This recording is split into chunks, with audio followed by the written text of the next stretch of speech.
Olá, queridos! Tudo bem com vocês? Estamos aqui com mais um podcast com Carla Aguiar e seus convidados.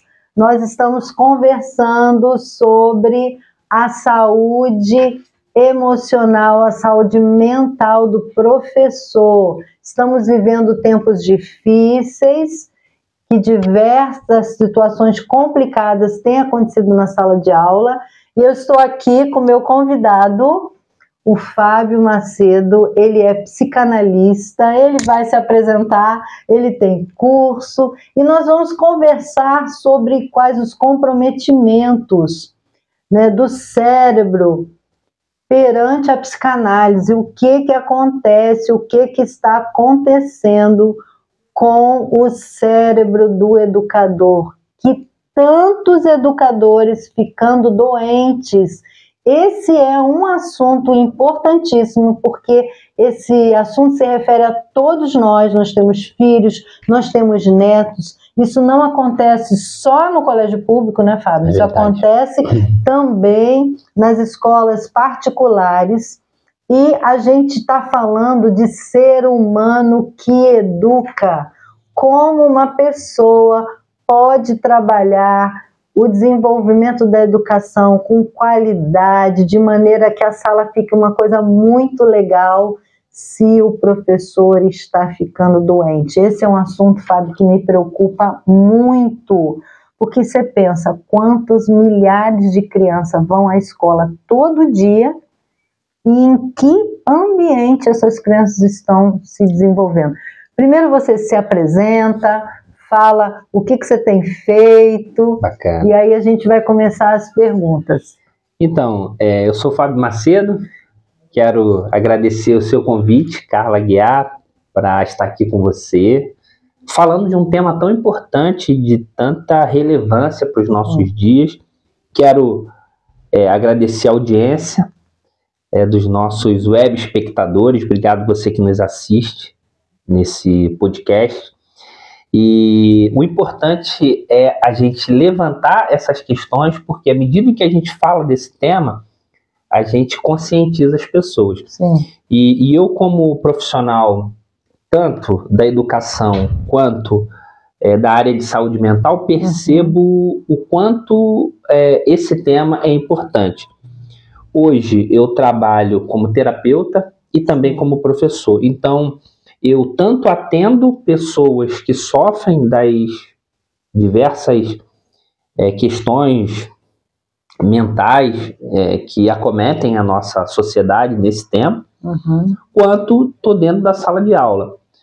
Hoje eu sou terapeuta, professor, eu sou coordenador da Escola de Psicanálise de Angra dos Reis, e muito hoje bom. Mesmo a gente teve aula, e um dos temas que a gente tratou na nossa aula de hoje foi justamente a saúde mental do professor. É mesmo? A gente conversou sobre isso hoje, o estado de saúde mental do professor. Os desafios que o professor ele enfrenta ao estar na sala de aula. E aí, no decorrer da nossa entrevista, do nosso bate-papo, a gente vai poder desenhar melhor esse quadro em que o professor se encontra. Por quê? Porque o professor ele vive um dilema histórico e um dilema social. Sim. Então, hoje, tudo que o professor sofre é resultado de uma construção social que nos trouxe até aqui.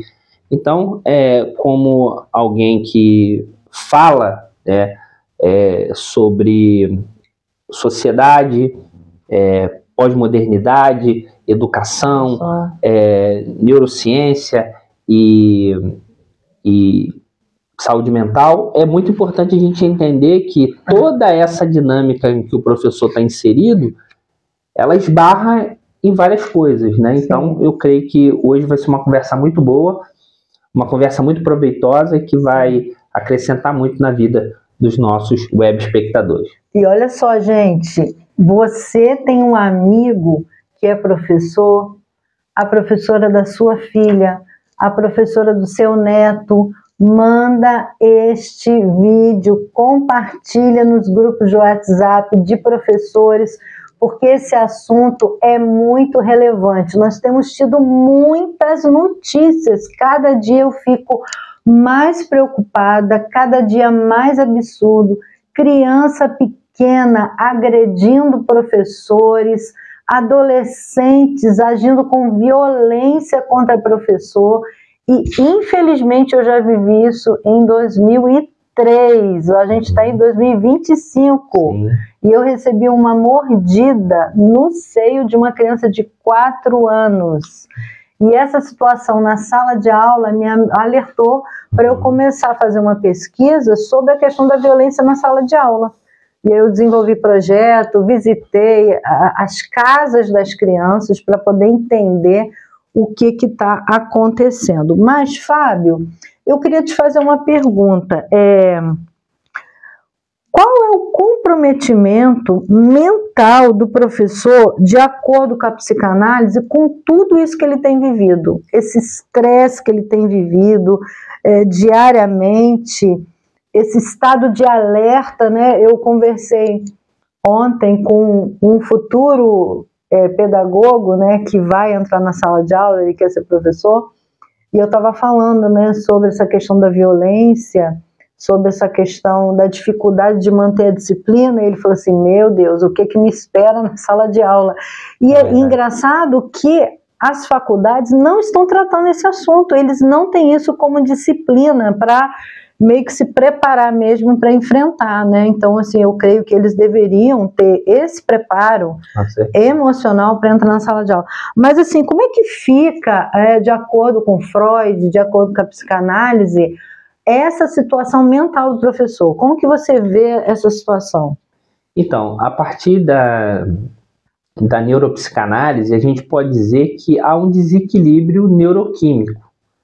Por quê? Porque toda a pressão excessiva que o professor sofre e que o ser humano, a gente está falando aqui de professor, porque a gente está falando de um público específico de professores, mas não é só o professor, o todo ser humano que sofre uma sobrecarga excessiva de estresse, ela tem uma consequência. E aí a gente pode dizer que existe basicamente 3 comprometimentos graves, né, que afetam diretamente. Primeiro é o comprometimento do hipocampo, né? Então, a gente sabe que o hipocampo ele é responsável pela memória. E quando você tem uma sobrecarga de estresse, o seu hipocampo é afetado. E muitas vezes a gente tem professores relatando que começaram a esquecer. É isso que eu ia falar, que o hipocampo trabalha com a questão da memória. Exatamente, tem dificuldade de armazenar informações, tem dificuldade de aprendizado. Isso tudo por quê? Porque o estresse é muito grande. Então, a primeira coisa que eu diria, a primeira questão que eu pontuaria desse excesso de estresse seria justamente esse comprometimento. Uma outra questão é que a amígdala também é afetada, por quê? Porque a gente tem as amígdalas responsáveis pelas nossas emoções, produzindo o quê? Medo, produzindo ansiedade. Então, quando... E também a questão do estado de alerta, né? Que é a amígdala que fala, tipo assim, corre! Constante, né? Exatamente. Dá aquele alerta. Porque quanto mais estresse, mais sinais de alerta aquele indivíduo recebe. E aí você tem, então, o medo, você tem essa ansiedade, porque a ansiedade ela tem o seu aspecto negativo quando ela exacerba, mas a ansiedade te faz você sair do lugar, faz com que você se mova em direção aos seus objetivos. Então, assim, há um aspecto da ansiedade que é bom, que tira você da procrastinação e faz você avançar. Contudo, o excesso disso é muito coisa ruim. Constante. Então, assim, há esse problema. E uma outra coisa é o afetamento do córtex, né? Porque isso também tem uma questão, né? O córtex pré-frontal ele é afetado diretamente pelo estresse e por esse descompensamento, né?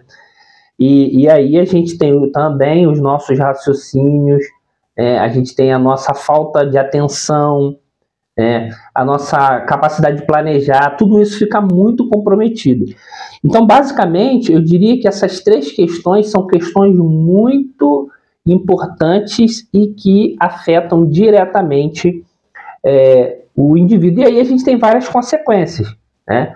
Estresse, a gente tem, e aí a partir do estresse, insônia muitas vezes, insônia, né? A gente tem as doenças psicossomáticas que... Compulsão alimentar também, né? Deve acontecer. Exatamente, né? Dentro da questão psicossomática, a gente pode dizer, por exemplo, dor de cabeça crônica, dor de estômago, falta de sono, como você disse, e tantas outras coisas. Então são muitos prejuízos que o estresse contínuo traz, né? Então são coisas aí que a gente precisa pontuar e estar bem atento.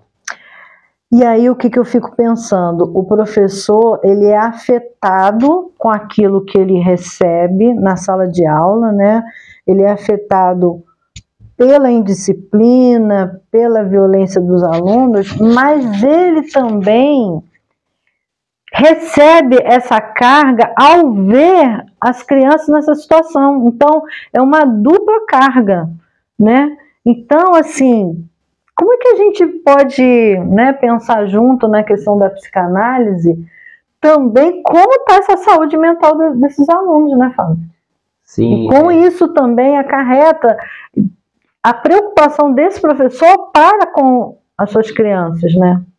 Sim, eu costumo dizer que as crianças, elas acabam sendo resultado de processos familiares. Sim. Então, o processo familiar, ele muitas vezes é um processo familiar insalubre, e essa criança que vive num ambiente insalubre, emocionalmente insalubre, fisicamente insalubre, e insalubridade em todas as áreas, em todos os campos. E essa criança, ela está dentro daquele ambiente e ela acaba reproduzindo aquela questão vivida dentro da sua casa na sala de aula. Sim. Hoje eu falava com os meus alunos que uma das questões que a gente observa é que a criança que faz bullying com a outra, a criança que é agressiva com a outra, ela usa desse expediente porque ela não tem como lidar com o abuso que ela recebe em casa e com a agressão que ela recebe em casa. Então ela se vê violentada por alguém mais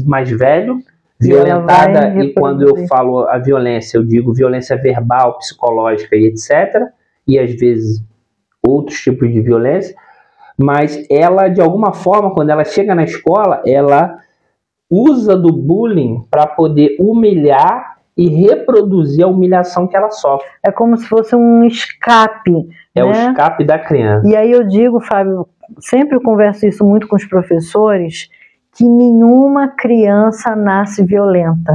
Nenhuma criança chega na sala com agressividade, com indisciplina, por causa de nada. Exatamente. Ela é simplesmente a reprodutora daquilo que ela recebeu. Então, se ela só recebe hostilidade, ela vai ser hostil também com aqueles que estão em volta dela, que é Sim. todo dia, né? Que é a família e a escola, os amigos, o professor.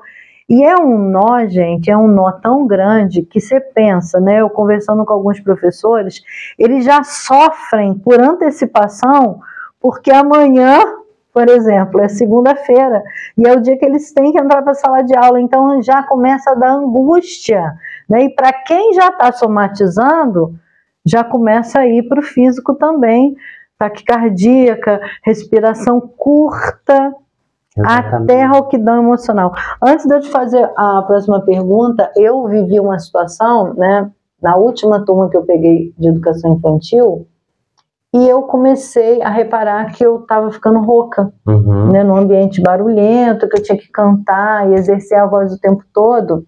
E aí eu procurei uma fono, né, era até um período que tinha um setor público, porque foi uma época que eu estava fazendo um trabalho no setor público com educação infantil. E aí passou exercícios respiratórios, exercícios para você poder melhorar a mandíbula, para poder estar articulando e tal. E aí, de repente, uma criancinha de 4 anos chega na minha sala e joga a cadeirinha longe, porque não era nem a mãe que cuidava dessa criança, nem a avó, era a bisavó. Ora, quantas negligências que essa criança vivia. E aí, quando ela fez isso, eu fiquei rouca na hora. Aí eu fui perceber que a minha rouquidão era emocional. Sim. Não era uma rouquidão física pelo uso demais da voz, mas você fica com uma tensão tão grande que todos os seus órgãos começam a ter comprometimento, né? E aquilo, consequentemente, todo dia vai afetar, de certa forma, a nossa mente.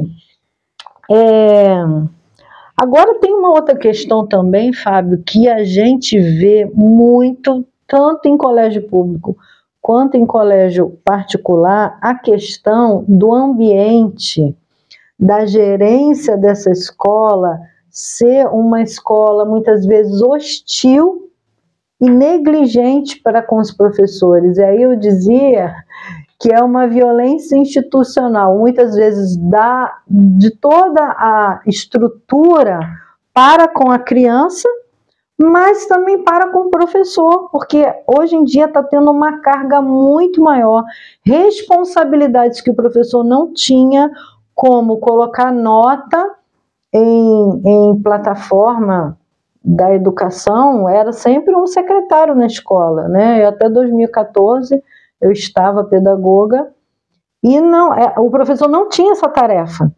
Então agora ele está tendo tarefa de entrar de maneira online para colocar vários relatórios e colocar nota, quer dizer, ele está fazendo o trabalho dele e o trabalho que era de um secretário, né? Então, como é que fica isso? É uma carga de tudo quanto é lado, né, Fábio? Na verdade, a gente teve uma transformação dos processos sociais e aí, junto com essa transformação, veio o quê? Veio a questão da performance. E hoje, muitas vezes, seja a Secretaria de Educação, seja o gestor privado, ele quer performar bem. E aí a gente acaba esbarrando no ser humano. A gente quer resultados positivos na educação pública e privada. Só que a gente não pode sacrificar o ser humano. Sim. Em busca desse resultado. Todos nós queremos uma educação de qualidade, todos nós queremos uma educação de excelência, mas à custa de quê? À custa do professor? Por quê? Porque para que a gente aumente a nossa nota, muitas vezes, ranqueie, né, para que a gente chegue no topo, ou ser uma boa escola pública, ou ser uma boa escola privada, existe um caminho. E esse caminho, com certeza, não é sobrecarregar o professor. Por quê? Porque o professor não é uma máquina. E agora a gente entrou nessa questão da performance, que a gente quer resultados, e muitas vezes isso sobrecarrega o professor. Eu tenho atendido diretores de escola e um dos meus pacientes, eles dizem que a sobrecarga está muito grande. Que agora é ponto eletrônico, é lançamento, é resultado, são muitas cobranças feitas pela gestão para que os números melhorem. E esse profissional está colapsado, e a ponto de querer pedir licença e tal. Então, o que a gente precisa entender? Que esse estresse, essa cobrança, esse excesso de cobrança, ele não afeta só o indivíduo do ponto de vista físico, porque a gente está falando aqui do físico, a gente está falando do emocional e a gente também pode falar do neuroquímico. Por quê? Sim. Porque esse indivíduo, cada estresse que ele passa, ele está liberando cortisol.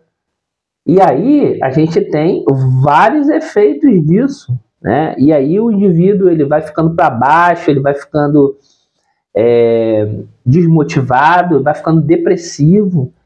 Essa semana passada, eu conversei com o diretor de escola, estava depressivo justamente pelo excesso de cobrança, pelo excesso de tantas coisas. E aí ele baixa a sua imunidade. Sim, é a primeira coisa que acontece. E aí começa a ficar doente, e aí muitas vezes o gestor, mas esse professor vive doente, mas por que ele vive doente? Sim. Ele vive doente porque ele vive estressado. A imunidade... Aumento de serotonina... E assim, dopamina, uma turma muito grande, né? Uma turma muito grande. Vírus, se ele está com a imunidade baixa, ele vai sempre receber aquele vírus e não consegue combater por causa da imunidade baixa. Exatamente. Então, muitas vezes, o gestor está preocupado com o resultado final. Só que o resultado final, ele passa pela humanização do professor. Sim. Ele precisa entender o professor como um ser humano que recebe as cargas de diversos alunos. Você imagina, você tem 50 alunos ou 40 alunos e você absorve as demandas familiares. Aí você tem demanda familiar, você tem demanda financeira, você tem demanda alimentar. Todas essas coisas estão diante de você. Todos esses sofrimentos estão diante de você. E você, muitas vezes, quer dar conta desse dilema e você não consegue. E aí você cai num sofrimento, porque muitas vezes, muitos profissionais da educação, a gente leu aí, né, Paulo Freire, pedagogia da libertação, pedagogia do oprimido, e o pedagogo ou o professor, ele entra na sala de aula com uma utopia muito grande, com o coração repleto de utopia, mas quando ele esbarra no paredão da realidade existencial dos alunos e ele vê que ele não vai conseguir mudar a realidade daqueles alunos, isso também o faz sofrer, aquilo também o deprime, aquilo também o faz desistir muitas vezes da profissão. Por isso a importância de um preparo, né? Eu sempre falo assim, o professor, ele é um profissional totalmente diferente de quem trabalha no banco, de quem trabalha no comércio, de quem trabalha num salão de beleza, né, e diversas outras profissões, né, algumas empresas. O professor, ele lida com seres humanos e ele é totalmente afetado por esse ser humano. Exatamente. Então, o professor precisa de vários tipos de preparo. Ele tanto positivamente quanto negativamente, né? Ele recebe tudo. Recebe tudo. As alegrias e as tristezas. Ele precisa de um preparo físico, ele precisa de um preparo mental. Então, Fábio, o que acontece? Eu sou educadora há mais de 40 anos, né? A gente sempre tem conversado sobre isso, e eu peguei o olhar da educação, né, aquilo que a educação necessita para o professor fazer um bom trabalho, para se cuidar e conseguir desenvolver um bom trabalho, e um olhar terapêutico, né? Eu já estou como musicoterapeuta há 10 anos. Eu juntei essas duas visões e eu consegui montar uma mentoria, que já estou há 2 anos, gravando, escrevendo, construindo, porque percebo como o professor precisa de ajuda. E nem sempre, dentro da escola, o professor recebe a ajuda que ele precisa, porque também o tempo da escola é muito corrido. E quando o professor, né, tem os horários de coordenação, é tanto assunto para aquele grupo de professores resolver que não dá quase tempo dele poder expressar o que ele está sentindo, aquilo que ele está sofrendo, que ideia que ele precisa ter para desenvolver, né, determinado assunto, qual a estratégia melhor. Então, se você quiser ficar numa ambiência gostosa, onde você vai ter educadores que estão vivendo a mesma situação, e você vai poder ouvir soluções, né? Você tirar suas dúvidas. Nesse vídeo tem um link aonde você pode entrar num grupo de WhatsApp de maneira gratuita e nós vamos conversar. 3 encontros, você pode ir entrando que na hora certa nós vamos marcar esse encontro. Não esqueça de deixar o seu like, de se inscrever no canal, porque toda semana nós vamos ter um entrevistado aqui diferente e a gente está no tema de saúde mental do educador. Então não fique com esse vídeo só para você, compartilhe com outras pessoas. Mas Fábio, o que a psicanálise pode ajudar o professor? nesse preparo, nessa necessidade de entender a si mesma, porque tem professor que é mais afetado do que o outro na questão da ambiência, porque ele também já tem coisas internas que ele ainda não resolveu. Sim. Então, se ele não se prepara, né, se ele não se conhece, ele vai ter uma dificuldade maior naquela sala de aula. Então, o que o professor precisa fazer, né, de maneira preventiva, ou se ele já tiver com alguma questão que já está tudo complicado emocionalmente, mentalmente, né? Dê umas dicas aí para os professores, a gente vai deixar o seu contato também, se algum professor quiser entrar em contato com você. Eu acho que uma coisa que é muito importante é dizer aqui que nós temos hoje muito conhecimento, mas nós temos pouco acompanhamento. Sim. Muito conhecimento e pouco acompanhamento. E o que você está propondo com essa mentoria é algo muito interessante. Porque às vezes, Carla, só o conhecimento não é suficiente. Não é suficiente. A gente precisa do acompanhamento. E aí eu iria um pouco mais além. Além do acompanhamento, a gente precisa de uma outra coisa, que é caminhar junto com alguém. Sim. E uma coisa que o professor precisa fazer é caminhar com outros professores, porque esse acompanhamento ele se dá em comunidade. Sim. Porque muitas vezes só o outro professor vai entender a sua dor, só o outro professor vai entender a sua angústia. Então, estar num ambiente de troca é muito importante, fazer parte de um grupo de professores, onde você possa trocar. Então, o acompanhamento da mentoria é muito importante, porque ali existem pessoas que já caminharam mais do que você, já caminharam, já fizeram um percurso que você ainda não fez, e talvez você tenha muita experiência, mas você precisa caminhar com pessoas para que você possa compartilhar isso. E aí, de forma preventiva, além de caminhar com pessoas que tenham a mesma visão que você, que sentem a mesma dor que você, eu diria boa alimentação, exercício físico, porque se você não estiver bem alimentado, se você não fizer exercício físico, dificilmente você vai conseguir manter em dia o seu corpo para todas essas demandas. E um dos problemas que a gente enfrenta... Um pouquinho de água. Não, obrigado. Um dos problemas que a gente enfrenta é essa falta de tempo de se cuidar.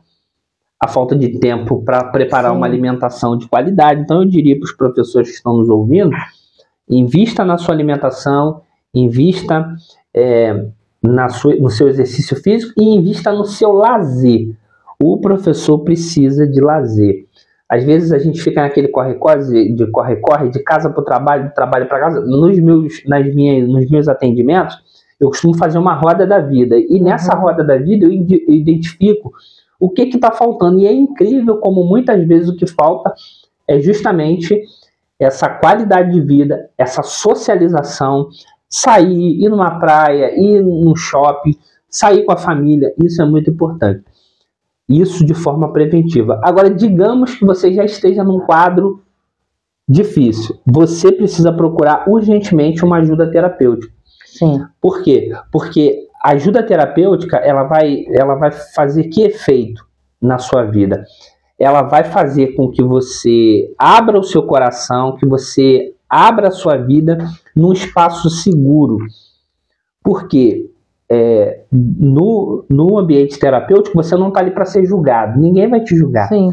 Ninguém vai julgar que você está frustrado.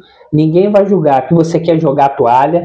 Ninguém quer julgar que você tem hora que quer largar a sala de aula e ir embora. Ninguém vai te julgar em nenhuma dessas dimensões. Então, é um espaço seguro para você falar de você mesmo. E talvez, assim, a gente sabe que às vezes a gente procura um amigo para conversar, procura o padre, procura o pastor, mas o ambiente terapêutico ele é diferente, por quê? Porque ninguém vai te julgar. É acolher. Ele vai te acolher. Então é o espaço de acolhimento incondicional. Então O que você precisa, nesse momento de colapso, é encontrar um ambiente de acolhimento incondicional. A pessoa vai dizer assim, eu entendo a sua dor, mas eu estou aqui para te ajudar a sair desse lugar. Sim. O seu terapeuta não vai sentar e chorar com você. Ele vai entender o seu lamento, ele vai entender o seu problema e ele vai falar assim, vamos juntos sair desse lugar? Eu vou te ajudar a sair junto desse lugar. E é muito importante essa troca, esse ambiente de saúde mental, esse ambiente de conversa, porque você vai perceber, professor e professora que nos ouve, que você não é o único que está passando por esses problemas. Por isso é importante estar numa comunidade de pessoas que estão vivendo os mesmos dilemas que você. Porque às vezes a gente não quer levar esse tipo de problema para o nosso colega de trabalho. Porque às vezes pode ser mal entendido, dizer que você está reclamando, levar para a direção, levar para a gestão. O ambiente de mentoria é um ambiente onde você vai abrir o seu coração, vai ser entendido e vai ser acolhido. E aí você falou numa coisa assim, que às vezes o que acontece na roda dos professores?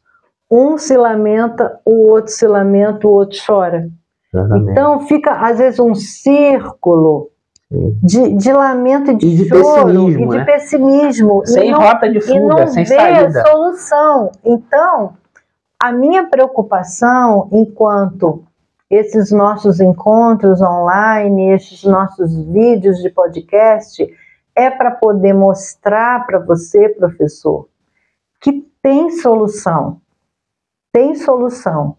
E você ficar nesse ambiente tóxico da sala de aula e no ambiente tóxico, muitas vezes, das conversas dos professores, não vai levar a lugar nenhum. Você cada dia vai ficar mais triste, mais triste. Gente, eu só encontro professor triste. Só encontro professor dizendo que está cansado, que não aguenta mais, que não aguenta, fica esperando as férias ou a licença-prêmio, né? E até aqueles que já estão abandonando a educação. Tem vários vídeos falando do apagão de professores, porque muitos estão abandonando. E quando se abre, às vezes, o contrato, concurso, não tem professor que queira. Eu mesmo fui uma vez fazer acho que era uma prova para o Estado, mas não era no concurso, não. Era um processo seletivo. Quando eu vi o salário, eu nem quis fazer. É verdade. Porque é muito sacrifício, é muito trabalho, é muito desgastante. E, infelizmente, o professor não é valorizado como ele deveria ser. Mas aí entra também luta política, isso entra várias coisas, né? Que é um pedido de toda uma sociedade, porque toda a sociedade tem que se importar com isso. Exatamente. Porque se a sociedade se importa com a criança, tem que se importar com quem ajuda a criança, que é o professor. Então deve ser um alerta, algo que toda a sociedade tem que abraçar, que é acolher o professor e entender o que ele está passando.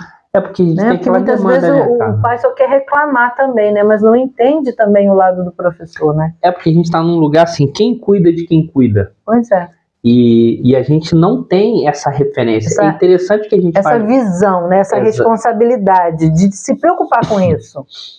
É uma coisa que a gente tem na psicanálise, que é a supervisão. Todo psicanalista ele precisa de um supervisor. Sim. E a supervisão é esse espaço de troca, é esse espaço de luz.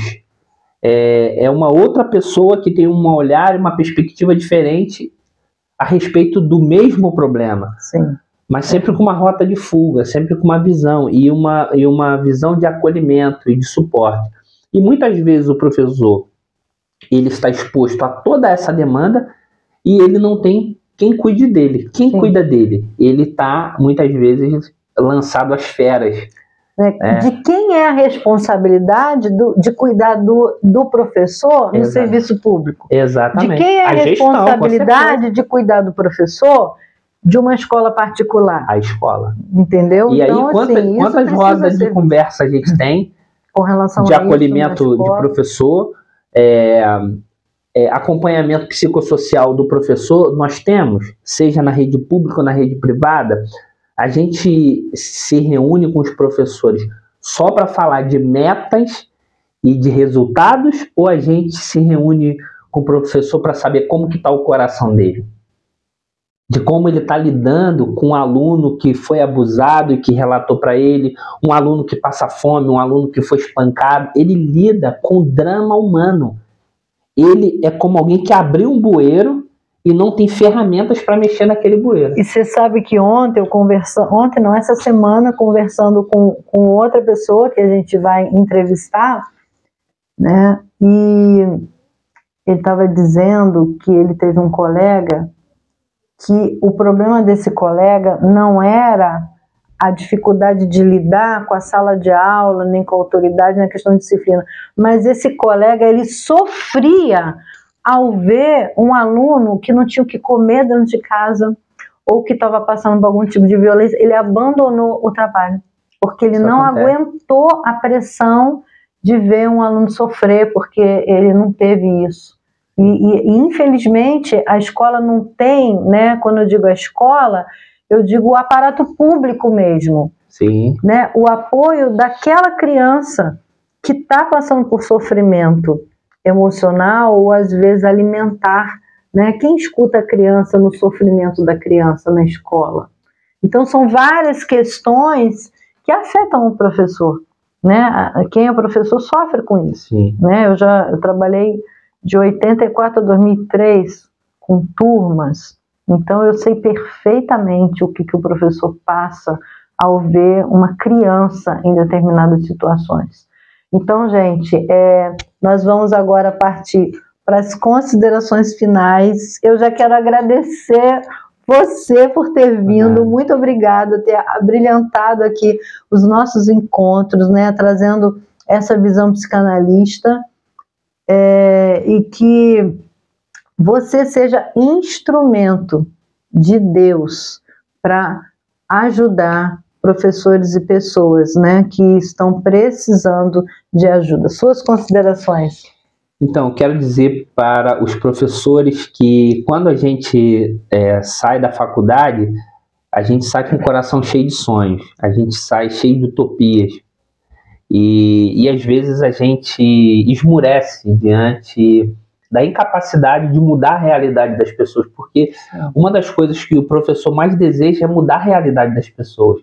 E quando ele percebe que aquilo é muito difícil, ou aquilo está além das suas forças, ele desanima. E uma coisa que o Mauro Sérgio Cortella diz é que a utopia não é o lugar nenhum, né? Que às vezes a gente olha a utopia lá em Thomas More, né, como o lugar nenhum. Mas a utopia, de acordo com ele, que aprendeu com Paulo Freire, não é o lugar nenhum, mas é o ainda não lugar.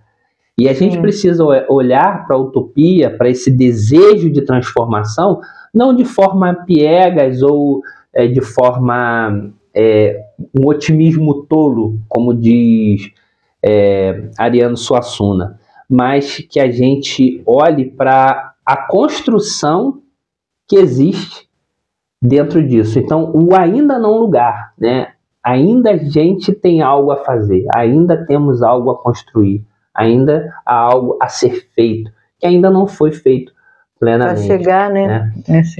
O Ariano Suassuna diz que o pessimista é um chato e que o otimista é um tolo.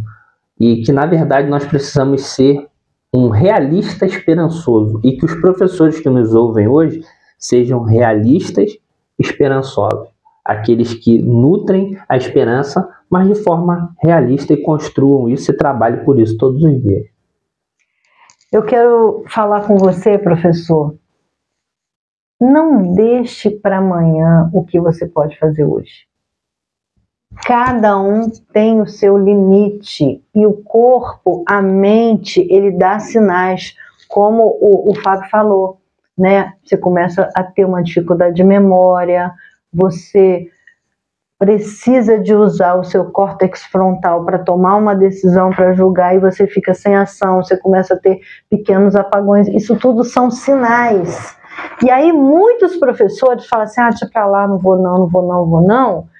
E aí o preço de você ter que pegar uma licença, o preço do que você vai sofrer fisicamente e mentalmente é muito mais caro do que você tomar uma atitude e falar, eu vou me cuidar.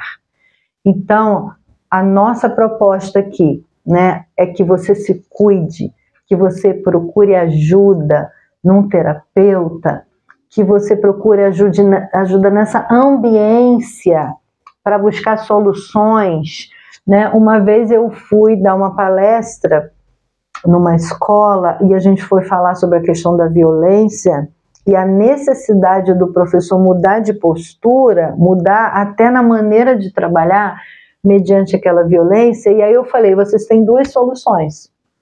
Ou vocês mudam de atitude, e aí eu estava, né, levando algumas sugestões, ou eu ousei falar, vou trazer o contrato de demissão para vocês amanhã, porque daqui a pouco vai estar todo mundo surtado.